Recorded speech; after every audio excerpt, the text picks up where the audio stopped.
avoir avec nous dans cette nouvelle édition de Getting Home. Madame, Monsieur, bonjour et bienvenue. La communauté économique des États de l'Afrique de l'Ouest, CEDEAO, traverse depuis quelques années maintenant une période de turbulence. Les tensions et les divisions au sein de ce bloc régional sont de plus en plus évidentes, en partie grâce à l'imposition des sanctions illégales et inhumaines aux pays membres. Cette crise a été accentuée tout récemment avec le retrait des pays de l'AES, dont le Burkina Faso, le Mali et le Niger, qui accusent l'institution sous-régionale d'être instrumentalisée et de devenir une menace pour les États membres et leur population. Lors d'un entretien, le journaliste Alain Foucault a laissé entendre qu'à part les pays de l'AES, d'autres pays sortiront également de l'institution sous-régionale. Nous l'écoutons. Alors, est-ce que tu peux prendre le pari qu'il y a d'autres pays qui vont claquer la porte à la CEDEAO? C'est une évidence. C'est une évidence. Il y a des pays qui vont partir, qui savent très bien. Quand vous écoutez la plupart de ces chefs en off, ils sont très critiques vis-à-vis de la CEDEAO. Quand vous écoutez même le patron en exercice, pas le président, Oui. mais le patron de la maison, il est critique vis-à-vis de son institution. Quand il y avait réunion à Niamey, les gens ont pu dire qu'ils n'ont pas eu d'avion pour venir alors qu'il avait débloqué les sous. Et qu'ils ont passé la journée à faire du dilatoire. À un moment donné, il a piqué une colère parce qu'il se rendait compte qu'il est le dindon de la farce. Donc, arrêtons cette grande farce qui fait beaucoup de victimes. C'est pas humain d'avoir des Nigériens qui sont en train de crever de faim parce qu'on a fermé la porte au point d'empêcher aux médicaments d'entrer dans le pays. Et le grand Nigeria qui coupe l'électricité, l'énergie, alors que c'était un deal où le Niger aurait pu tout simplement faire son barrage et le Nigeria n'aurait pas eu suffisamment de débit un peu plus bas. Il utilise ça comme arme. C'est inacceptable, tout simplement. Quelles qu'en soient les raisons, c'est inacceptable. Au Sénégal, Bassirou Diomaye Faye envisage la sortie de son pays du franc CFA. Élu dès le premier tour de l'élection présidentielle, le candidat de l'opposition envisage la création d'une monnaie propre à son pays. Selon lui, un pays qui aspire à la souveraineté ne doit pas l'être à moitié. Il a indiqué que la monnaie fait partie de leviers de souveraineté. L'Afrique, c'est 54 pays. Il n'y a que 14 pays qui n'ont pas leur propre monnaie. Les 40 autres ont leur monnaie. Pourquoi devons-nous renoncer à un levier de financement aussi important quand on aspire au développement? Nous sommes très pauvres, très endettés, très en retard sur le monde.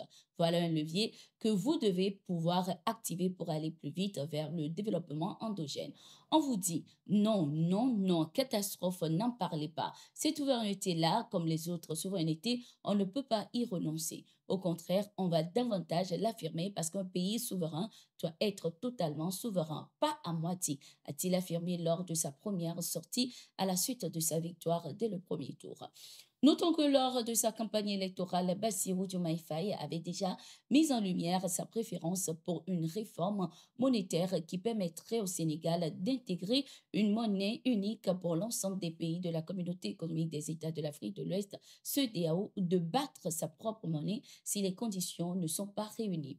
Bassirou Diomaye Faye, qui partage avec Ousmane Sonko les mêmes aspirations et visions souverainistes, prône une rupture totale avec le système actuel.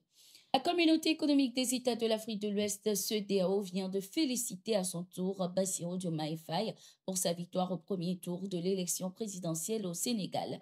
À travers une lettre ce 26 mars 2024, le président de la commission de l'organisation sous-régionale, Omar Aliou Touré, a salué la posture du peuple sénégalais et des institutions républicaines.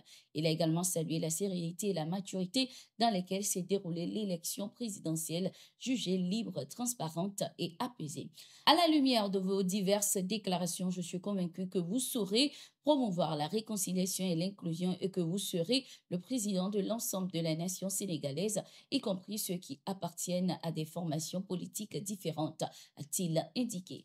Le président de la commission de la CEDEAO a par la même occasion assuré l'engagement de l'organisation sous-régionale à travailler dans l'intérêt du Sénégal, de l'espace communautaire et du continent dans son ensemble.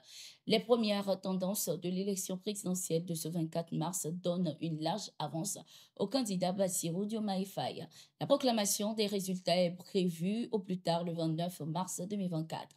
Les résultats définitifs seront proclamés par le Conseil constitutionnel à partir du 3 avril. Au Tchad, précisément dans la localité de Toukoutélia, dans la région du lac, à 200 km du nord de la capitale N'Djamena, 7 soldats ont été tués dans l'explosion d'une mine ce 25 mars 2024. L'annonce a été faite par le président de transition Mahamat Idriss Déby sur sa page Facebook. Selon les informations, le véhicule de ces soldats a sauté sur une mine lors de leur patrouille dans la localité. L'armée neutralise de plus en plus de terroristes dans la région du lac, mais enregistre aussi des pertes, même si celles-ci ont considérablement baissé depuis plus d'un an. En novembre 2022, une dizaine de militaires avaient été tués dans l'attaque d'un poste avancé, mais c'est en mars 2020 que l'armée avait essuyé les pertes les plus lourdes jamais enregistrées en une seule attaque. Une centaine de militaires avaient péri en une nuit dans l'assaut d'une importante base sur la presqu'île de Baume. Au Burkina Faso, ils sont plus de 100 terroristes à être neutralisés dans la zone de Gaïri, située à l'est du pays. Selon les sources, les services de renseignement ont eu vent le lundi 25 mars 2024 de l'arrivée massive d'une horde de terroristes au nord de Gaïri, dans la localité de Kiani. Les éléments du 20e bataillon d'intervention rapide ont décidé d'aller à leur rencontre pour les empêcher de perpétrer leur attaque. Après des échanges de tirs, plusieurs de ces terroristes ont été neutralisés. Le bilan provisoire fait état de plus de 100 terroristes abattus lors des combats, plus de 60 motos récupérées et d'autres brûlées, une cinquantaine de fusils d'assaut AK-47, une dizaine de mitrailleuses PKMS, des lance-roquettes RPG-7, des milliers de munitions, ainsi qu'une soixantaine de tonnes de vivres récupérées. Voilà arrivé à la fin de ce numéro de Gettingo. Merci d'être resté avec nous. Nous sommes en continu sur nos différentes plateformes et sur notre site d'information, le www.toafrica.com. À tout de suite.